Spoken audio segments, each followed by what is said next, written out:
Un mari passera-t-il le week-end avec sa femme préférée ou avec sa femme infidèle? C'est la question que posera l'histoire d'aujourd'hui.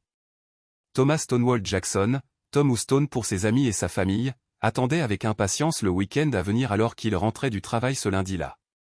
Le Memorial Day venait de passer, mais lui et Janice, sa femme depuis 5 ans, étaient invités à passer un week-end de 4 jours dans la propriété de campagne de son patron, Darren Hansen.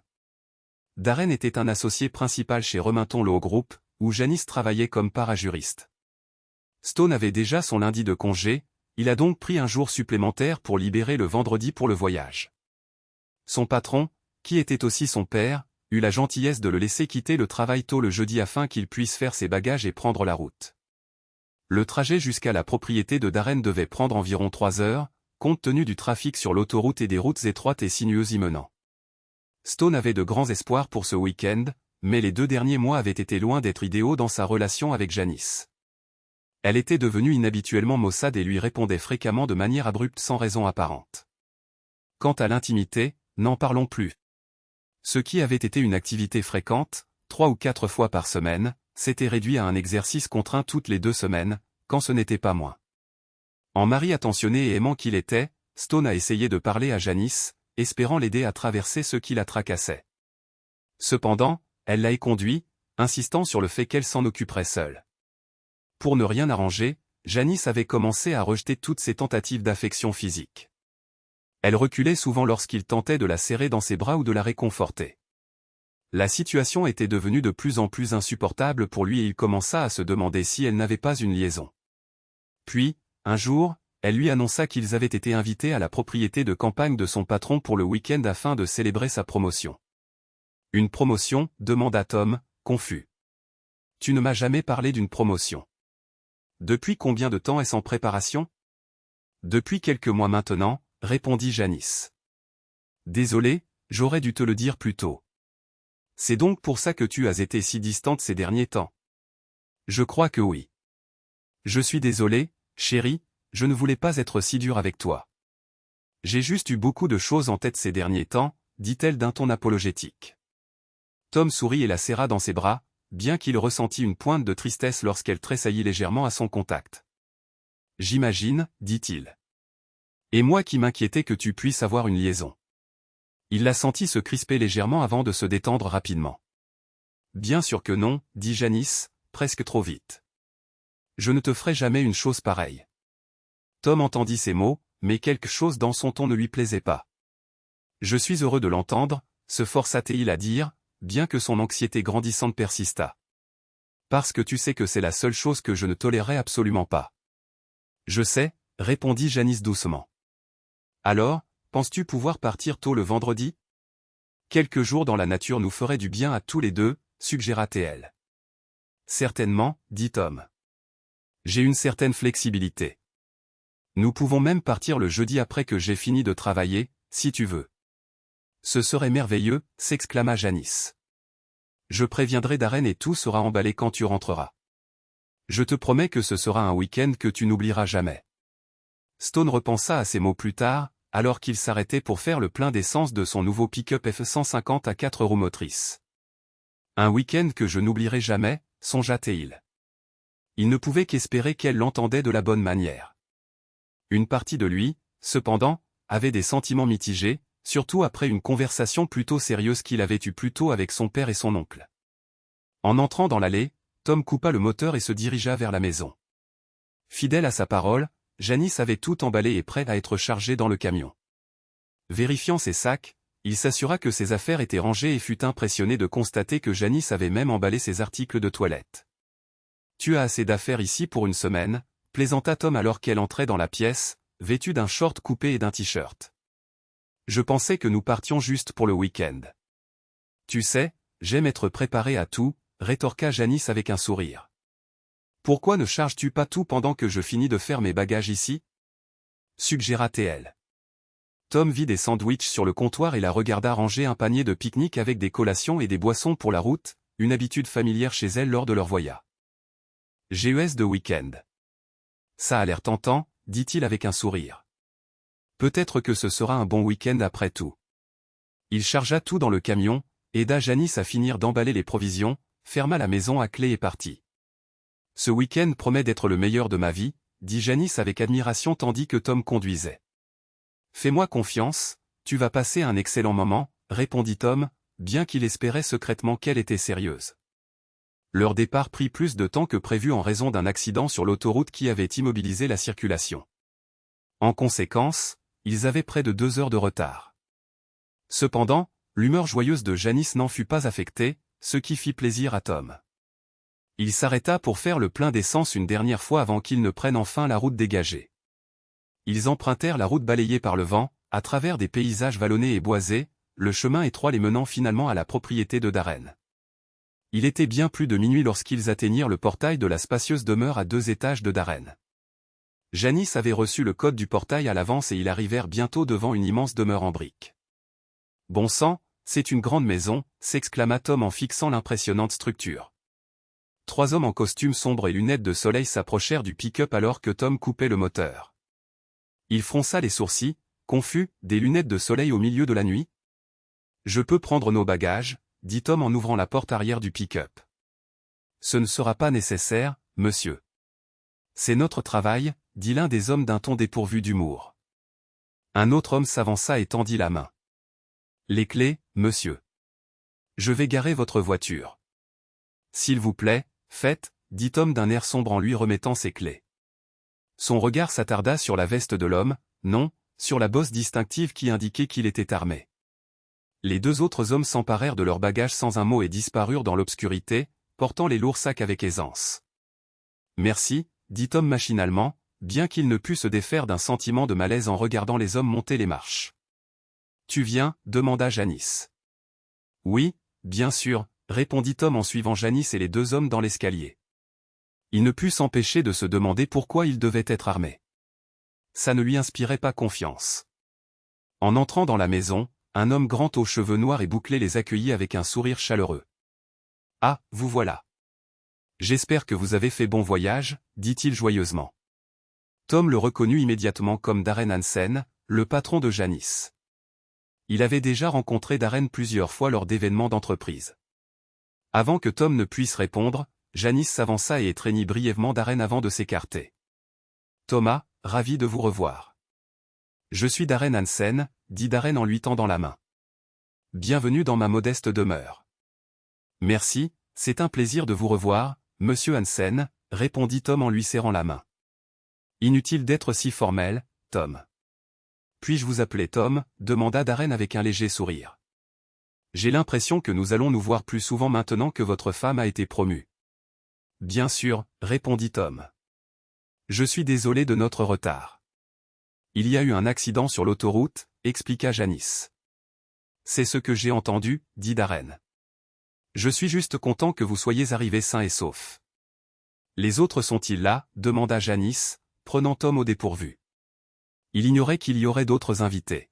« Oui, ils sont tous là, » répondit Darren. « Malheureusement, tout le monde a décidé de se coucher tôt.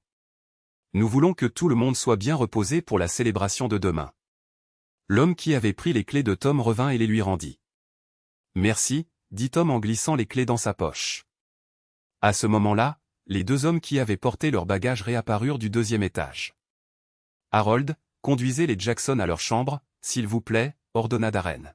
« Oui, monsieur, » répondit l'un des hommes sèchement. « Nous vous verrons de bonne heure demain matin, » dit Darren avec un sourire agréable. « Faites de beaux rêves. »« Merci, » dit Janice doucement, baissant modestement les yeux. Tom remarqua ce geste mais ne dit rien.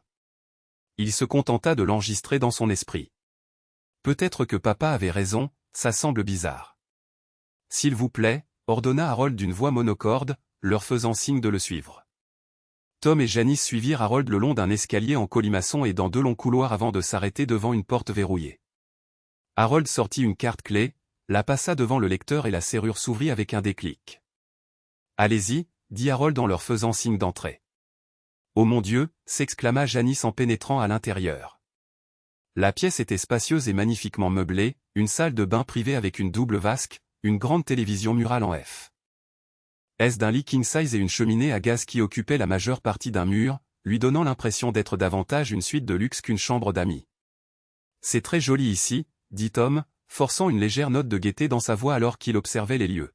« Je suis heureux que vous approuviez, » dit Harold. Il sortit 2 cartes clés et en tendit une à Janice et l'autre à Tom. « Ce sont les clés de votre chambre. Veuillez les garder sur vous en permanence. Le petit déjeuner sera servi demain à 7h30. Bonne nuit. » « Bonne nuit, » répondit Jean poliment alors qu'Harold quittait la pièce, refermant la porte derrière lui. « C'est une très belle chambre, » répéta Tom en se déplaçant et en inspectant les commodités. « Oui, c'est vrai, » acquiesça Janice. Alors que Tom commençait à déballer et à suspendre ses vêtements dans le placard, il remarqua que Janice avait simplement accroché son sac de vêtements sans prendre la peine d'en sortir quoi que ce soit. « Alors, qui sont ces autres personnes dont Darren a parlé » demanda Tom nonchalamment. « Oh, juste quelques gros bonnets de l'entreprise, » répondit Janice sans le regarder. « Et ce nouveau poste, qu'est-ce que c'est exactement ? » « Je suis la nouvelle assistante exécutive de Darren, » lui dit Janice. « Cela s'accompagne d'une augmentation de salaire significative, mais je devrais voyager occasionnellement. »« Est-ce que cela te convient ?» demanda Tom prudemment. « Tant que ça n'interfère pas avec nos vies. Tu sais, nous avons parlé d'avoir des enfants. »« Je sais, » répondit Janice doucement. « Mais je devrais peut-être repousser ça un peu, du moins jusqu'à ce que je me sente à l'aise dans mon nouveau poste. »« De quel délai parle-t-on ? » « Je ne sais pas, peut-être 6 mois, peut-être un peu plus, » répondit-elle avec hésitation. « Je sais que ce travail est très important pour toi, » répondit Tom d'un ton neutre, bien qu'il ne pût s'empêcher de se demander ce que le poste impliquait réellement. Il ne pouvait pas non plus ignorer le fait que le temps ne jouait pas en leur faveur, il ne rajeunissait pas. « C'est un énorme pas pour moi, » lui dit Janice. « Tout ce que je te demande, c'est un peu de temps et de patience. »« Soit, » répondit Tom en serrant sa femme dans ses bras. Tu sais que je suis très, très fier de toi, n'est-ce pas ? Vraiment ? demanda Janice doucement. Bien sûr, dit-il en se penchant pour l'embrasser sur les lèvres. Je t'aime, Janice. N'oublie jamais ça. Je t'aime aussi, Tom, répondit-elle. Après s'être glissé dans le lit et avoir éteint la lumière, Tom tendit la main vers Janice, mais ses yeux étaient déjà fermés et elle semblait endormie. Il soupira doucement. C'était son habitude depuis 2 mois. Frustré, il se tourna sur le côté et essaya de s'endormir. La nuit était calme, le ciel d'un bleu foncé limpide sans le moindre nuage. Le soleil brillait haut et une légère brise soufflait du sud. Soudain, le ciel s'obscurcit alors que d'épais nuages menaçants commençaient à s'amonceler. La légère brise se transforma en un vent vif qui se renforçait de seconde en seconde. Un sourd grondement résonna dans l'air alors que le ciel devenait encore plus sombre. Des éclairs clignotèrent brièvement au loin, suivis d'un autre éclair frappant le sol juste à ses pieds. Tom avait déjà fait ce rêve de nombreuses fois, et il portait toujours le même poids menaçant. Chaque fois qu'il le vivait, quelqu'un qu'il connaissait décédait dans les 72 heures. La dernière fois, c'était il y a 3 ans. 2 jours plus tard, son frère aîné Andrew avait été renversé par un conducteur ivre et était mort sur le coup. 1 an avant cela, sa mère avait fait un AVC juste 12 heures après qu'il ait fait ce rêve. Elle était décédée 24 heures plus tard sans reprendre connaissance. Tom s'assit dans son lit, la sueur dégoulinant de son corps. Il regarda autour de lui. Son réveil numérique sur sa table de chevet indiquait 4h15 du matin. Malgré l'heure matinale, il ressentait un besoin urgent de contacter son père. En cherchant son téléphone, il réalisa qu'il n'avait pas de réseau. Faisant attention à ne pas réveiller Janice, il sortit du lit, enfila son pantalon, son t-shirt et ses bottes, et attrapa sa carte clé. Ouvrant la porte discrètement, il trouva l'un des gardes armés de Darren assis à un petit bureau dans le couloir. L'homme, vêtu d'un costume sombre et de lunettes, leva les yeux alors que Tom entrait dans le hall. « Un problème, monsieur Jackson ?» demanda l'homme imposant. « J'ai besoin d'utiliser le téléphone, mais il n'y a pas de réseau ici, » dit Tom. « Qui comptez-vous appeler ? » « Mon père, » répondit Tom. « C'est important. »« Par ici, monsieur, » dit l'homme en se levant. Tom le suivit dans une pièce plus petite, juste à côté du couloir. À l'intérieur, l'homme désigna un téléphone posé sur une petite table près d'une chaise. « Vous pouvez utiliser ce téléphone, composez simplement le 9 pour une ligne extérieure d'abord. »« Merci, » dit Tom en s'asseyant. Alors qu'il commençait à composer le numéro de son père, il remarque. Ah, le garde debout dans l'encadrement de la porte. « Puis-je avoir un peu d'intimité, s'il vous plaît ?» demanda Tom. bien sûr, répondit le garde en s'éloignant de la porte. La présence de l'homme troublait Tom. Pourquoi était-il armé? Se demanda-t-il en attendant que l'appel se connecte. Après 3 sonneries, son père répondit. Allô, qui est-ce? Demanda son père, d'une voix ensommeillée. Salut papa, c'est moi, Tom. Désolé d'appeler si tôt, je voulais juste m'assurer que tu allais bien. J'étais en plein milieu d'un très agréable rêve à propos de ta mère, mais je vais bien, répondit son père. Puis, après une pause, il demanda, tu as refait un de tes rêves? Oui, dit Tom doucement. Il entendit le soupir de son père à l'autre bout de la ligne. Le même que celui que tu as eu avant l'accident d'Andy, demanda son père. Exactement le même, confirma Tom. Compris. Merci de me prévenir, fiston. Je vais bien, mais je vais rester vigilant, l'assura son père. Pourquoi ne vas-tu pas te reposer? D'accord, je le ferai, répondit Tom. Je voulais juste te prévenir. J'apprécie, fiston, mais je te promets que je vais bien. Reste en contact avec moi ces prochains jours, dit son père, et souviens-toi de ce que je te dis toujours, sois prudent. Une fois la conversation terminée, Tom retourna dans sa chambre. Tout va bien, demanda-t-il au garde. Oui, monsieur, tout va bien, répondit l'homme. Merci, dit Tom avant de rentrer discrètement dans sa chambre. Il se déshabilla et se recoucha. Où es-tu allé? Murmura Janice d'une voix endormie, se tournant vers lui. Tout va bien? Oui, tout va bien, la rassura Tom. J'ai juste dû appeler mon père. Oh, marmonna-t-elle avant de se retourner sur le côté. En quelques instants, sa respiration ralentit et Tom comprit qu'elle s'était rendormie. Le sommeil, cependant, échappa à Tom pendant 1 heure encore, alors qu'il restait éveillé, pensant aux rêves perturbants. À 6 heures du matin, Tom sortit finalement du lit et se dirigea vers la salle de bain. Il fit sa toilette matinale, prit une douche rapide et enfila un jean propre et un polo. Janice le suivit dans la salle de bain, ouvrant les stores. Pendant ce temps, Tom s'approcha de la table de chevet, ramassa sa montre et son portefeuille, et jeta un coup d'œil par la fenêtre. Ce qu'il vit le fit hésiter, des barreaux en fer forgé étaient fixés à l'extérieur de la fenêtre. Pourquoi sont-ils là? Se demanda-t-il. La fenêtre n'avait pas de plateforme en dessous et l'allée en béton se trouvait à au moins 8 mètres plus bas. En regardant plus loin, Tom remarqua un hélicoptère atterrissant sur une plateforme à environ 50 mètres de la maison. Il ne l'avait pas remarqué auparavant, mais il faisait nuit quand ils étaient arrivés la veille. Il remarqua également plus de gardes se déplaçant sur la propriété, portant ce qui ressemblait à des fusils en bandoulière. Les gardes patrouillaient les lieux, et Tom, observant depuis la fenêtre, ne put s'empêcher de se demander, Darren s'attendait-il à des problèmes? Tu es prêt pour le petit déjeuner, chérie? Demanda Janice en sortant de la salle de bain, entièrement habillée et l'air frais. Prêt comme jamais, répondit Tom en vérifiant sa montre-bracelet.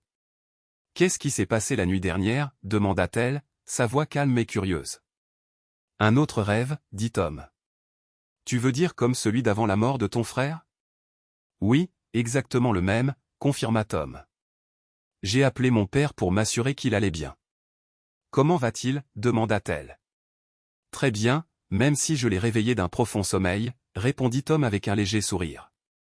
Je parie, gloussa légèrement Janice, mais ce son troubla Tom.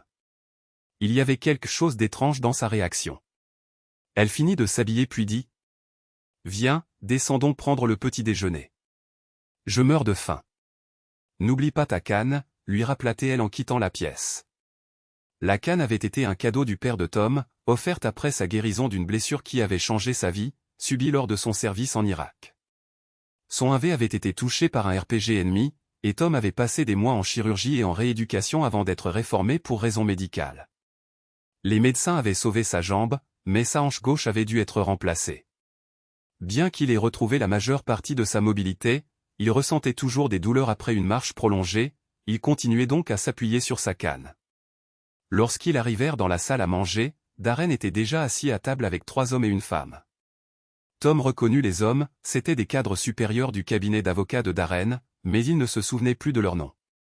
Quant à la femme, il ne l'avait jamais vue auparavant. Tout le monde, j'aimerais vous présenter mon mari, Thomas Stonewall Jackson, annonça Janice avec un sourire éclatant. Tom serra la main de chaque personne tour à tour. Stonewall, c'est un nom plutôt inhabituel. Fit remarquer Glenn Oldman, l'un des cadres. Mes parents étaient de grands fans de Grand Ole Opry, à l'époque, expliqua Tom. Ils m'ont donné le nom de leur chanteur de country et western préféré des années entre 50 et 60. Ah, Stonewall Jackson. Je crois que je me souviens de ce nom, dit Glenn avec un sourire. Il n'est pas décédé il y a une dizaine d'années? C'est ce que j'ai entendu, répondit poliment Tom. La femme sourit alors que Tom se tournait pour lui serrer la main. Enchanté de vous rencontrer enfin, monsieur Jackson. J'ai beaucoup entendu parler de vous. Je suis Eve Carson, dit-elle chaleureusement. Enchantée, mademoiselle Carson. S'il vous plaît, appelez-moi Tom, répondit-il. J'espère que vous avez entendu au moins quelques bonnes choses. Oui, l'assura Eve. Et s'il vous plaît, appelez-moi Eve. Je suis responsable de la formation et du recrutement du personnel pour le cabinet. J'ai l'impression que nous allons passer beaucoup de temps ensemble ce week-end. Pourquoi cela, demanda Tom, perplexe. Parce qu'avec la nouvelle position de Janice, il y aura beaucoup de changements dans votre vie, intervint Darren avant qu'Eve ne puisse répondre. Elle est là pour vous aider à vous adapter. Pourquoi devrais-je m'adapter à la promotion de ma femme, demanda Tom, son ton devenant sérieux. Il regarda Janice, attendant une explication, mais elle évita son regard et ne dit rien. C'est compliqué, dit Darren sans détour. Prenons le petit déjeuner d'abord, d'accord? Peut-être pourrons-nous faire un peu connaissance avant de plonger dans les détails. Le groupe s'assit alors que le personnel de Darren apportait des chariots chargés de nourriture. Des assiettes de bacon, de pain grillé et de fruits frais furent placées devant chaque invité, et un serveur passa pour verser du café dans leur tasse. Tom ne put s'empêcher de remarquer le garde armé posté de chaque côté de la porte de la salle à manger. Alors Tom, pourquoi ne nous parlez-vous pas un peu de vous, demanda Rick Heron, un autre cadre de Darren. Janice dit que vous étiez dans l'armée, une sorte de soldat ou quelque chose comme ça. Tom jeta un coup d'œil à Janice, se demandant ce qu'elle avait bien pu révéler de son passé. Elle m'a parlé un peu de votre service, poursuivit Rick, mais il semble que cela lui ait échappé, autant que je sache. Tom posa sa fourchette et répondit calmement. J'ai servi dans l'armée de terre, mais je n'étais pas exactement un soldat. Oh, alors qu'étiez-vous, demanda Rick, regardant curieusement Janice qui restait silencieuse. J'étais dans le corps des marines, répondit Tom. Merci pour votre service, dit Darren sincèrement. Qu'avez-vous fait dans le corps des marines, si ce n'est pas indiscret? Pas du tout, dit Tom. J'étais un tireur d'élite éclaireur. J'ai été affecté à une unité de renseignement où j'ai finalement été blessé.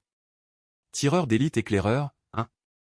Remarqua Ryan Jones, le troisième cadre à table, pensivement. Tom remarqua les regards subtils échangés entre les cadres et même les gardes armés. Les expressions d'inquiétude et de curiosité le mirent mal à l'aise. Il ne put s'empêcher de se demander, qu'est-ce qui se passe ici? C'est intéressant que tu ne nous aies jamais parlé de ça, Janice, dit Darren en se tournant vers elle avec une légère tension dans la voix. Janice rougit légèrement et ouvrit la bouche pour répondre, mais Tom parla le premier. Ce n'est pas la faute de Janice, dit-il fermement. Je ne lui ai jamais dit exactement ce que j'avais fait pendant mon service, en partie parce qu'une partie est toujours classifiée et en partie parce que c'est une période de ma vie que je préférerais oublier. La pièce fut silencieuse un instant avant que Rick ne change rapidement de sujet. Mais maintenant, vous êtes comptable, n'est-ce pas, demanda-t-il, essayant clairement de désamorcer la tension.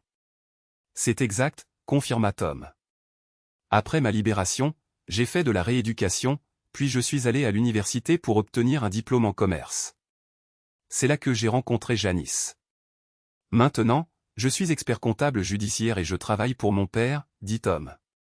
Que fait votre père, demanda Glenn. Il est responsable des enquêtes spécialisées de Jackson.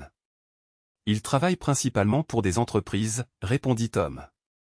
J'en ai entendu parler, dit Rick pensivement. D'après ce que j'ai entendu, ils sont très efficaces dans ce qu'ils font.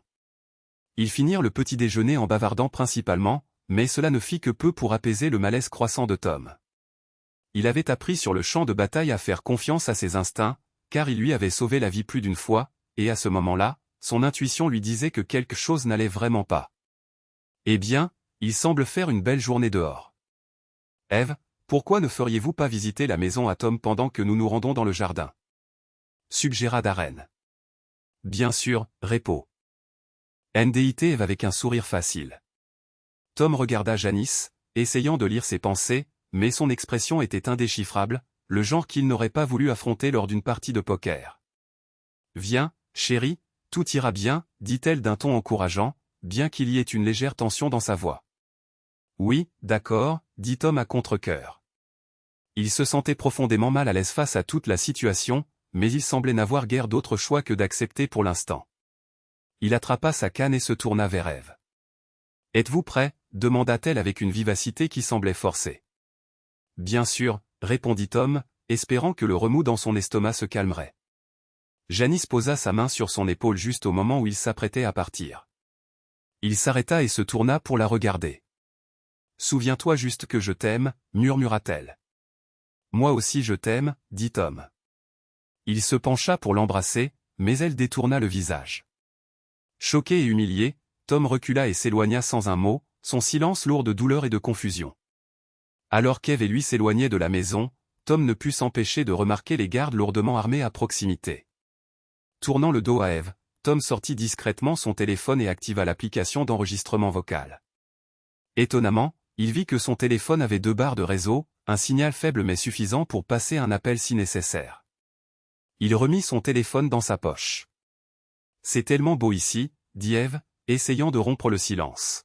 « Oui », répondit Tom d'un ton sec, sa voix lointaine. Ils marchèrent jusqu'à un banc de parc en bois surplombant un petit étang et s'arrêtèrent. Eve s'assit et Tom la suivit à contre-cœur.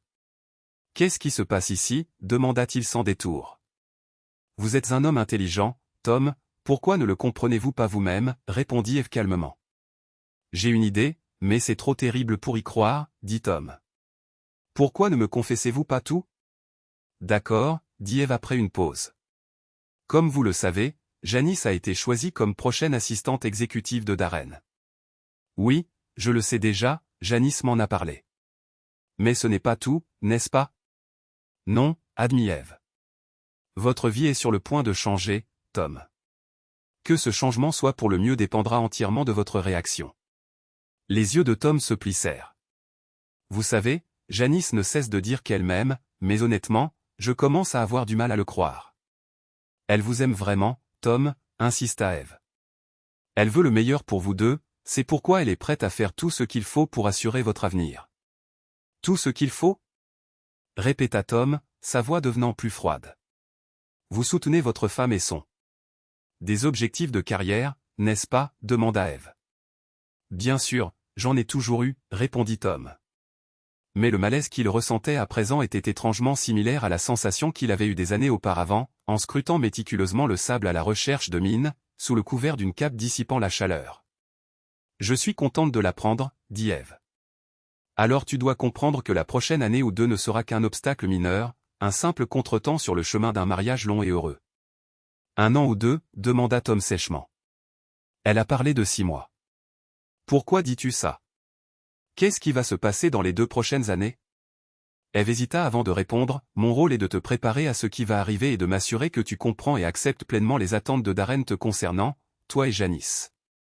Pourquoi devrais-je me soucier des attentes de Darren à mon égard, grogna Tom, sa patience s'amenuisant. Je ne relève pas de lui et il ne signe pas ma fiche de paix. Non, c'est vrai, concéda Eve. Mais il signe celle de Janice, et ton consentement tacite rendra son travail beaucoup plus facile. Consentement tacite, demanda Tom, la voix montant avec colère. De quoi diable parles-tu? L'expression d'Eve resta calme. Je suis sûr que tu as remarqué que Darren est ce que la plupart des gens appelleraient un mâle alpha. En d'autres termes, un narcissique égocentrique, dit Tom amèrement. Il esquissa un sourire pour la première fois, une expression authentique. Disons simplement qu'il s'attend à ce que les gens lui obéissent, qu'il fasse ce qu'on attend d'eux. Cela s'applique à Janice et, par extension, à toi. Les yeux de Tom s'assombrirent alors qu'il assemblait le sens de ses paroles. En d'autres termes, il veut ma femme et il s'attend à ce que je reste les bras croisés et que j'accepte ça. N'est-ce pas ce que tu essaies de me dire? Eve hésita un instant avant de répondre, essentiellement, oui, même si je ne l'aurais pas formulé ainsi. La température de Tom monta en flèche, mais il lutta pour rester calme. Et comment sais-tu cela? Le ton d'Eve resta égal, presque dénué d'âme. Osion. Parce que j'étais là. Je l'ai enregistré. L'estomac de Tom se serra tandis qu'il assimilait ces mots. Enregistré, demanda-t-il, haletant. Oui, confirma Eve. Ils ont déjà été intimes plusieurs fois. La douleur sur le visage de Tom était indéniable tandis qu'Eve parlait. Il serra fermement sa canne, ses jointures blanchies. Et tu étais là pour l'enregistrer, demanda Tom, sa voix basse et menaçante. Oui, dit simplement Eve, son ton inchangé. Voudrais-tu regarder un extrait de la vidéo, demanda Eve, son ton calme mais ses mots cinglants. Tu plaisantes, n'est-ce pas, répondit Tom en la fusillant du regard. Pas du tout, Tom. Tiens, regarde. Tu pourrais trouver ça intéressant, dit Eve en lui tendant son téléphone. Tom prit le téléphone à contre-cœur et regarda le court extrait vidéo. Son visage se durcit en voyant le contenu. C'est intéressant. Ça te dérange si j'en garde une copie, demanda Tom, son ton contrôlé mais glacial. Ça pourrait être utile lors d'un divorce, pensa-t-il. Pas du tout. J'ai gardé cet extrait spécialement pour toi, répondit Eve avec un sourire entendu. Utilisant la fonction Bluetooth du téléphone, Tom en enregistra une copie sur son propre appareil. Dis-moi, Tom, comment va ta vie personnelle ces derniers temps, demanda soudain Eve. Ce n'est pas tes oignons, bon sang, grogna Tom. Mais elle est pratiquement inexistante depuis 2 mois. Pourquoi cette question? En fait, c'est mes affaires, dit Eve. Et la raison est simple, Darren a demandé à Janice de te tenir à distance la plupart du temps. Il prend grand soin de sa propriété. Quoi? Et elle a juste accepté ça, cracha Tom à travers des dents serrées, sa colère montant. Bien sûr. Maintenant, il est son propriétaire. Elle lui obéit de la même manière que toutes ses assistantes précédentes lui ont obéi, dit Eve d'un ton neutre. Et il s'attendra à ce que tu lui rendes des comptes toi aussi. Tom frissonna à l'emploi du mot « propriétaire ». Il peut attendre ça d'une main et, enfin, tu connais la suite, grogna Tom, à peine capable de contenir sa fureur. Il remarqua le sourire narquois sur le visage d'Eve et ne voulut rien de plus que l'effacer. Alors, qu'est-ce qu'il attend de moi? De l'argent? Du pouvoir, demanda Tom. À peine, répondit Eve avec un sourire. Il attend l'obéissance, ta soumission, et il s'attendra à ce que tu le démontres publiquement ce soir devant les autres associés seniors. De quoi parles-tu? Qu'est-ce qu'il veut de moi? Demanda Tom, sa voix basse mais menaçante. La dynamique de votre mariage va changer radicalement tant que Janice occupera son poste actuel, expliqua Eve. Pour refléter cela, Darren a des documents à te faire signer. Ces documents stipulent que tu lui transfères volontairement tes droits matrimoniaux, biens et actifs tant que Janice sera son assistante. Une fois que tu auras signé, il s'attendra à ce que tu t'agenouilles devant lui, devant ta femme et tout le monde. Les yeux de Tom s'écarquillèrent d'incrédulité. Laisse-moi voir si j'ai bien compris, tu es en train de me dire que devant Janice et d'autres cadres, je suis censé m'agenouiller devant cet homme. Tu te moques de moi. Je ne plaisante pas, Tom. Et oui, c'est exactement ce qu'il veut, et Janice aussi, bien sûr, dit Eve d'un ton inébranlable. En fait, toute la réunion sera filmée. Ça ressemble beaucoup à de l'extorsion ou du chantage, dit Tom, sa voix glaciale. Appelle ça comme tu veux, répondit Eve nonchalamment. Mais oui, cette vidéo sera utilisée pour te maintenir dans les rangs. Et après que je me sois soumis, quoi alors, demanda Tom, la voix aiguë de colère. Demain matin de bonne heure, Darren et Janice partiront pour New York pour passer le week-end, expliqua Eve. Et où serai-je pendant qu'ils seront à New York, demanda Tom, son ton dégoulinant de sarcasme. Tu resteras ici, enfermé dans ta chambre. Tu seras nourri et soigné. À leur retour, tu ramèneras Janice chez toi et tu suivras ses instructions sans poser de questions, répondit Eve, son ton clinique. Alors, si je te comprends bien, je vais être retenu captif ici contre ma volonté, dit Tom, sa voix ferme mais imprégnée de venin. Et qu'est-ce que j'y gagne? Si tu acceptes le programme de Darren, tu t'en sortiras relativement indemne, hormis une certaine humiliation. Et quand Darren en aura fini avec Janice, tu seras bien rémunéré, dit Eve comme s'il s'agissait d'un juste échange. Et laisse-moi deviner, toi et ma future ex-femme avez conspiré pour détruire mon mariage et me priver du travail de ma vie, n'est-ce pas, demanda Tom, sa voix tremblante de rage. Je ne le formulerai pas exactement comme ça, répondit Eve. Mais je suppose que de ton point de vue, oui.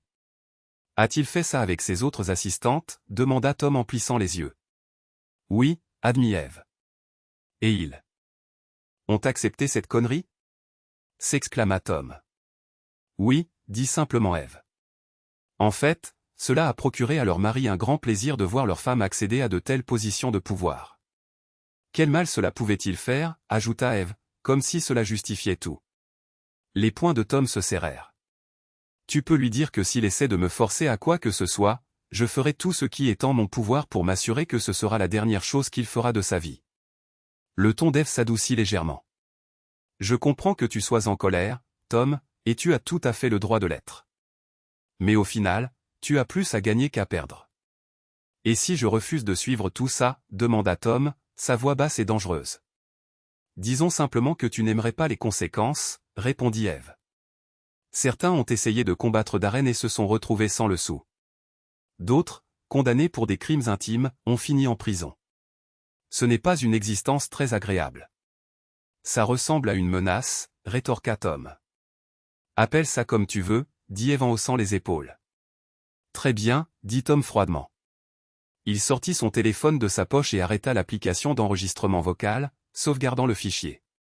Il parcourut ses contacts jusqu'à trouver le numéro qu'il cherchait, confirma qu'il avait du réseau, appuya sur le bouton d'appel et porta le téléphone à son oreille. « Qu'est-ce que tu fais » demanda Eve, son visage rougissant de colère. « Qui as-tu appelé » Tom sourit faiblement et porta un doigt à ses lèvres, lui faisant signe de se taire. L'appel se connecta après quelques sonneries. « Shérif Jackson, dit la voix à l'autre bout. « Oncle Bob, c'est moi, Tom, dit-il calmement. « Stonewall » ? Qu'est-ce qui se passe ? demanda Bob, sa voix instantanément alerte. Papa avait raison, j'ai besoin d'une extraction rapide. Tu as l'adresse ? J'ai compris, répondit Bob. J'ai compté au moins 15 hommes lourdement armés, dit Tom dans le téléphone. Il y a un portail à l'entrée, le code est 6973, à moins qu'il ne l'ait changé la nuit dernière. Hansen et 3 de ses directeurs sont ici, avec Eve Carson. Elle vient de me décrire la situation, pour ainsi dire. J'ai enregistré toute la conversation. Je t'enverrai le fichier audio. Reçu, répondit le shérif Bob Jackson. Nous sommes en route. Le temps d'arrivée estimé est d'environ 5 minutes. Tu peux tenir aussi longtemps. Je crois que oui, oncle Bob, tant que tu es prêt à appeler ça de la légitime défense, dit Tom avec une détermination sombre. Et merci. Avec plaisir. Je ne voudrais pas qu'il arrive quoi que ce soit à mon cher neveu, répondit Bob. Puis, après une pause, il demanda, et Janice ? Selon Hansen, elle est une complice et déjà disponible, dit Tom, sa voix lourde de déception. Je suis désolé d'apprendre ça, mon garçon, dit Bob doucement. Oui, moi aussi, répondit Tom d'un ton sombre. Tu te débrouilles très bien, jeune homme. Nous serons là bientôt. Sur ces mots, l'appel se termina et Tom envoya le fichier audio à son oncle. Le visage d'Eve devint pâle alors que Tom raccrochait le téléphone. « Qu'est-ce que tu viens de faire » demanda-t-elle, sa voix tremblante. « Qui as-tu appelé ?»« J'ai appelé la cavalerie » dit Tom avec un sourire froid. Les yeux d'Eve s'écarquillèrent de peur. « Il faut que je retourne à la maison et que j'avertisse les autres » marmonna-t-elle, clairement désorientée par la rapidité avec laquelle les choses avaient dégénéré. Tom secoua la tête et la repoussa doucement sur le banc. « Je ne crois pas, » dit-il calmement. « Nous allons nous asseoir ici et profiter du soleil quelques minutes. Ce pourrait être le dernier rayon de soleil que tu verras avant un moment. » Eve le fixa, son expression mélange de terreur et d'admiration. Sa concentration de tireur d'élite et son calme la déconcertaient. Au bord de la piscine, derrière la maison de Darren, Janice et 4 hommes étaient assis sous le soleil chaud. Darren était adossé à sa chaise, un sourire suffisant aux lèvres, sirotant une boisson. « Je pense que tu as peut-être mordu plus que tu ne peux mâcher cette fois-ci, Darren, » dit Ryan en se penchant vers lui. « Pourquoi » demanda Darren avec un petit rire. « Parce que le mari de Janice est un ancien marine, » répondit Ryan. « Et alors » ricana Darren. « Qu'est-ce qu'il va faire de toute façon ? Il est seul, désarmé et encerclé par un petit peloton de gardes armés. S'il rejette l'offre d'Eve, alors nous passerons au plan B, avertit Rick. Ne t'inquiète pas, dit Darren d'un ton dédaigneux. J'ai tout sous contrôle. Nous lui donnerons un verre ce soir et, le moment venu, il sera plus qu'heureux de me satisfaire. J'ai hâte de voir ça, dit Janice, ses yeux brillants d'anticipation. Ne le pousse pas trop fort, prévint Ryan. Il n'est pas comme les autres. Eux étaient faibles. Celui-ci est errant. Ils sont tous pareils, répliqua Darren avec un sourire suffisant. Non, ce n'est pas vrai, dit Ryan en fronçant les sourcils. Ce type est un marine de combat, entraîné à tuer. Il faut être prêt à tout. Calme-toi, Ryan, grommela Darren. Je m'en occupe. Mais je suis curieux de quelque chose, ajouta-t-il en se tournant vers Janice. Pourquoi n'étais-tu pas au courant du service de ton mari? Eh bien, commença Janice, tout est comme Tom l'a dit. Il ne m'a jamais donné de détails. Tout ce qu'il a toujours dit, c'est qu'il avait servi dans l'armée. Peu importe, renifla Darren. Il va tomber ce soir et ta carrière décollera. Soudain, Glenn, l'un des associés de Darren, leva les yeux. Quel est ce bruit? Demanda-t-il. Le groupe se tut, écoutant attentivement. Le son incomparable d'hélicoptères résonna au loin. Quelques instants plus tard, l'un des gardes de Darren courut vers la piscine. Nous avons un problème, monsieur Hansen, dit-il, la voix tendue. Qu'est-ce que c'est? Demanda Darren, irrité. Avant que le garde ne puisse répondre, des cris et des bruits de bagarre éclatèrent à proximité. Quelques secondes plus tard, deux adjoints du shérif, en uniforme et gilet pare-balles, marchèrent vers la piscine, fusils dégainés. À terre, ordonna l'un des adjoints d'une voix ferme. Lâchez votre arme. Le garde hésita, mais finit par obtempérer, baissant son arme. D'autres adjoints du shérif apparurent, se déplaçant rapidement pour arrêter Darren, Janice et les trois autres hommes. Qu'est-ce qui se passe ici? Demanda Darren alors qu'il était menotté. J'aurai vos insignes pour ça. L'un des adjoints commença à lire une liste détaillée de chefs d'accusation, concluant par leur droit Miranda. L'équipe du shérif emmena les détenus sur le côté de la maison où ils virent 4 hélicoptères, un bus et 3 grandes fourgonnettes garées. Des policiers étaient partout, escortant des gardiens menottés jusqu'à l'autobus. Les yeux de Janice s'écarquillèrent lorsqu'elle aperçut Tom debout à côté d'un homme imposant en uniforme kaki. « Que se passe-t-il » hurla-t-elle. « Votre petite fête est terminée, Janice, dit Tom calmement. » Janice halta alors que l'homme imposant se tournait vers elle avec un sourire en coin. « Désolé, j'ai oublié mes manières, dit Tom sarcastiquement. Janice, voici le shérif Robert Jackson.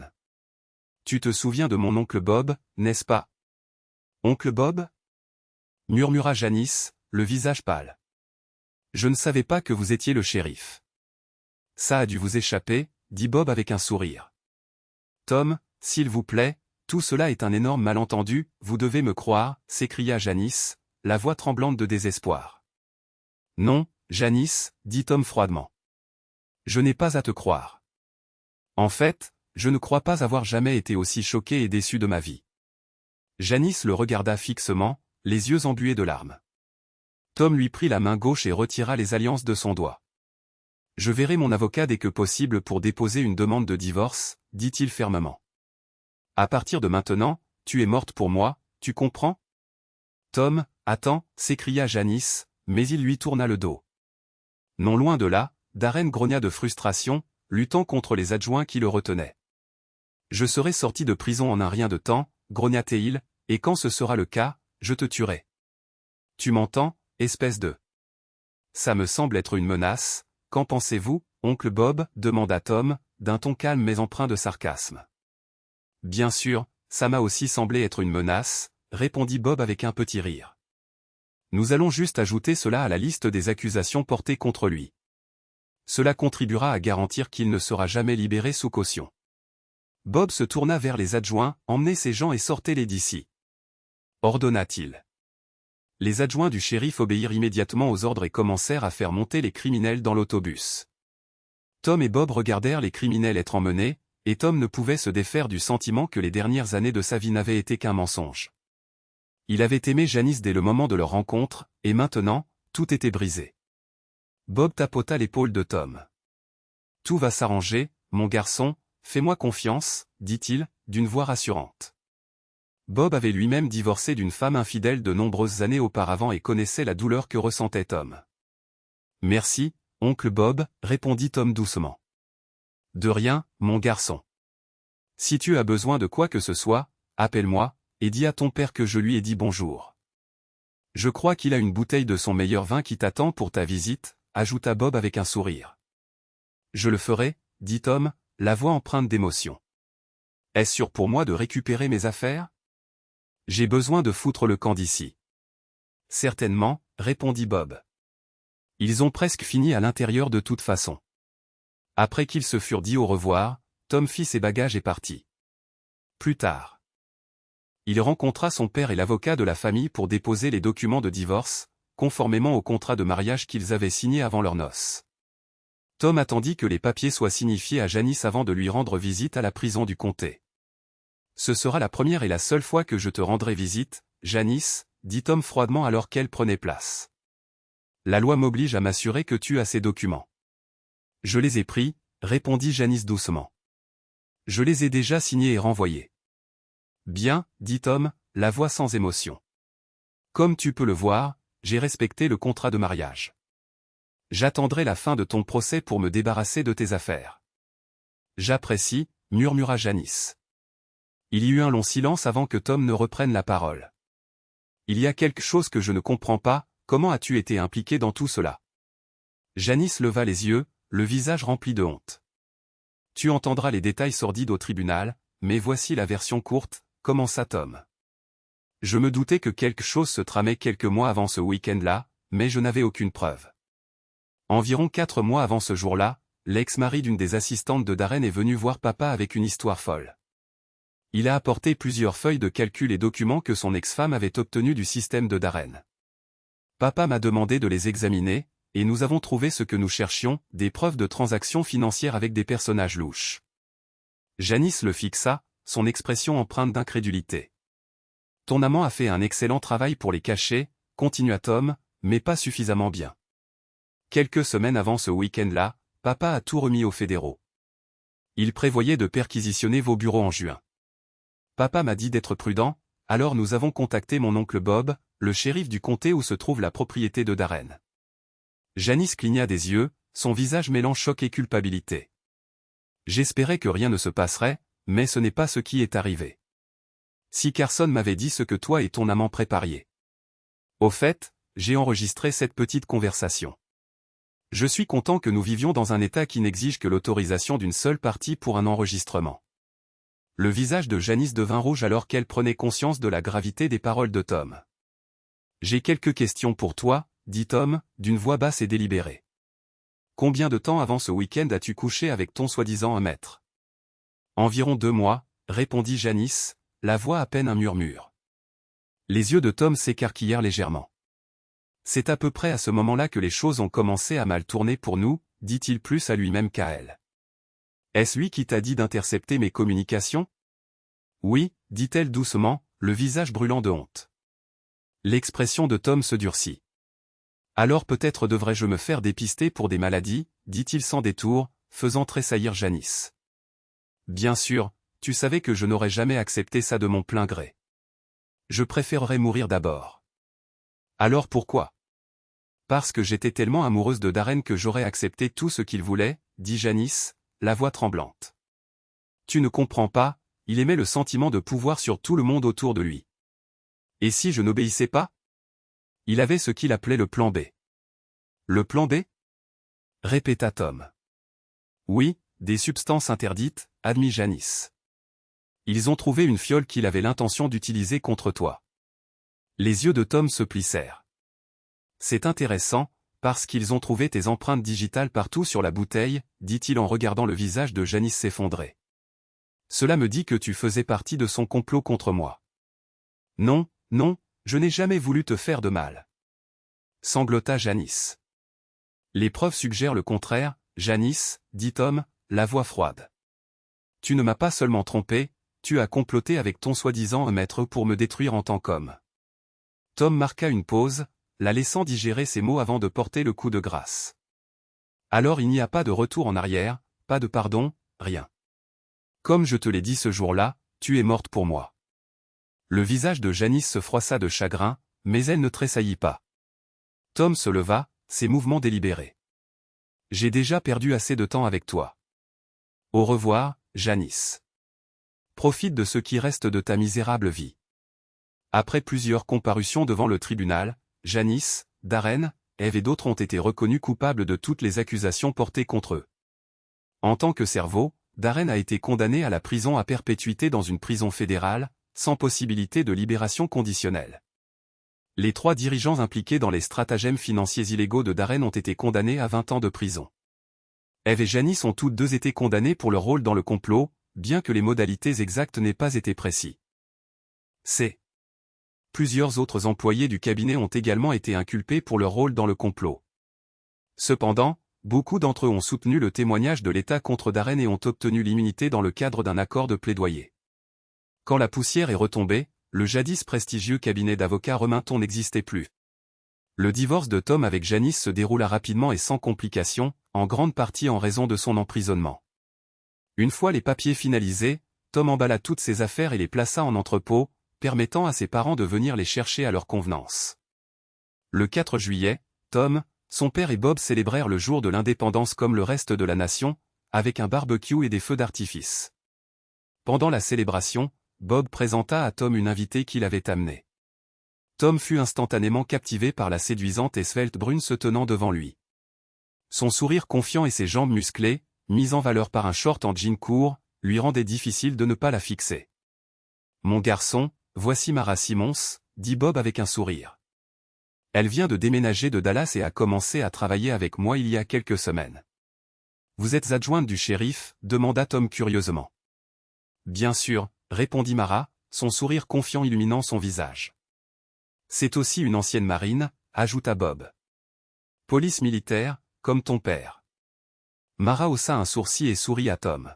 « Votre oncle a aussi mentionné que vous avez servi dans le corps des marines, tireur d'élite de la force de reconnaissance, intervint Bob. Mara hocha la tête avec admiration. « Eh bien, Tom, je pense que vous et moi allons très bien nous entendre. » Tom esquissa un large sourire. « Je le pense aussi.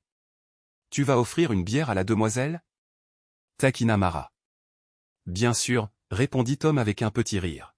« Moi-même, je ne dirai pas non à quelque chose de frais. » Il prit 2 bières dans le réfrigérateur de son père et en tendit une à Mara alors qu'il s'asseyait. Mara but une gorgée de sa bière et sourit. « Votre oncle m'a parlé de votre dernière opération, ça a l'air intense. Je suis désolé pour ce que vous avez traversé avec votre ex-femme. »« Oui, ça va, » répondit Tom doucement. « Je pense que ces choses arrivent pour une raison. » Mara le regarda avec sympathie. « Le divorce sera bientôt prononcé, n'est-ce pas ? » « Oui, » dit Tom avec un hochement de tête. « Et vous ? J'ai remarqué une légère marque sur votre annulaire, avez-vous été marié aussi ? » « Oui, je l'ai été, » admit Mara, sa voix stable mais teintée d'une pointe de tristesse. « Mais mon mari n'était pas le même genre d'homme, si vous voyez ce que je veux dire. Un soir, je suis rentré tôt et je l'ai trouvé au lit avec sa secrétaire, dans mon lit, qui plus est. » Tom secoua la tête. « Je suis désolé d'entendre ça. Si vous voulez mon avis, c'était un idiot. »« Je suis d'accord, » dit Mara en riant. « Je suis juste contente que nous n'ayons pas eu d'enfants. »« Avez-vous des enfants ?» demanda-t-elle. « Heureusement non, » répondit Tom. Nous avions parlé de fonder une famille, mais ensuite tout s'est effondré. Tous deux continuèrent à parler une grande partie de la soirée. Leur conversation coulait sans effort, et Tom se retrouva à apprécier la compagnie de Mara plus qu'il ne l'avait imaginé. Lorsque Bob et le père de Tom lancèrent les feux d'artifice, le groupe se rassembla pour regarder, riant et acclamant alors que la nuit s'illuminait d'explosions colorées. À la fin de la soirée, Tom se sentait plus léger, presque comme si la rencontre avec Mara lui avait retiré un poids des épaules. À tout le moins, il croyait avoir rencontré une âme sœur. « Êtes-vous prête à rentrer, Mara ?» demanda Bob une fois le feu d'artifice terminé. « Je pense que c'est le bon moment, » répondit-elle, puis se tourna vers Tom. « J'ai passé un excellent moment, Tom. C'était vraiment un plaisir de vous rencontrer. »« J'ai aussi passé un excellent moment, Mara, » dit Tom sincèrement. « Et je suis vraiment content de vous avoir rencontré. En fait, j'aimerais beaucoup vous revoir, si cela vous convient. »« Ce serait plus que bien, Tom, » dit Mara, son visage s'illuminant d'un large sourire. Elle lui tendit une carte avec son numéro de portable. « Votre oncle me tient assez occupé, mais je suis généralement libre le samedi soir. Appelez-moi. Marché conclu, répondit Tom, lui rendant son sourire en prenant la carte. Je vous appellerai ce jeudi, alors. Parlons-en, dit Mara avec un sourire espiègle avant de se pencher et de l'embrasser légèrement sur la joue. Ils se dirent au revoir, et tandis que Mara et Bob partaient, Tom la regarda s'éloigner avec un sourire qu'il ne pouvait effacer de son visage. Jolie jeune femme, remarqua le père de Tom après leur départ. Oui, très gentille, dit Tom, son sourire s'élargissant. J'espère que tu as l'intention de tenir ta promesse, ajouta son père. Absolument, dit Tom fermement. Bon garçon, dit son père en tapotant l'épaule de Tom. Maintenant, allez, aide-moi à ranger et voyons est-ce. Et on peut finir le reste de cette bière. Tu vas me donner un jour de congé demain pour que je puisse cuver? Taquina Tom. Pas question, répondit son père en riant. Tom rit en retour et rejoignit son père pour ranger, ses pensées revenant à Mara, la brune aux plus jolies jambes qu'il ait vues depuis longtemps, et à un sourire qui, pour la première fois depuis des mois, lui faisait sentir que tout allait s'arranger. Que pensez-vous de l'histoire d'aujourd'hui? Il était clair dès le début que la femme agissait de manière inappropriée et ses actions ont prouvé qu'elle était une tricheuse. Et nous vous retrouverons dans la prochaine vidéo.